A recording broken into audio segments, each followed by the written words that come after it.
کہ وقت اب ایسا پہنچ گیا نہ یہاں ہمارے کیسز پہ فیصلے ہو رہے ہیں.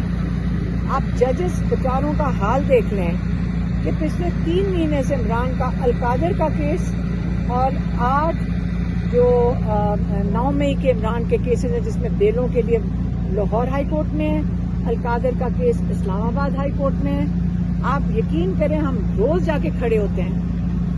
پچھلی دفعہ پچھلے ہفتے ٹیوزڈے کو تو سارے پارلیمنٹیرینز بھی آ کے ساتھ کھڑے ہوئے اور جج صاحب نے جو ہمارے سینئر وکیل ان کے پاس گئے انہوں نے واضح طور پہ کہا, ان کو کمٹ کیا, زبان دی کہ اس ہفتے وہ کیس لگا دیں گے اور انہوں نے اب اس سے بھی مکر گئے.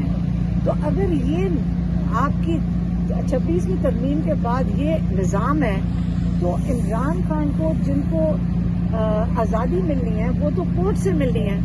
اگر کورٹ ان کا کیس ہی نہیں لگائیں گے تو عمران خان کیسے آزاد ہوئیں گے؟ انہوں نے کہہ دیا آج واضح طور پہ کہ اب تیاری کریں پارٹی.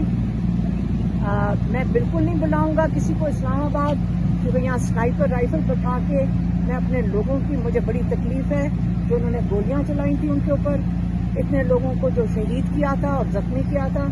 میں اب یہ بالکل یہ نہیں کروں گا, لیکن سارے پارٹی تیاری کر لیں. میں انشاءاللہ میس موومنٹ کی اناؤنسمنٹ کرنے لگا ہوں پورے پاکستان میں میس موومنٹ کی اناؤنسمنٹ کرنے لگا ہوں.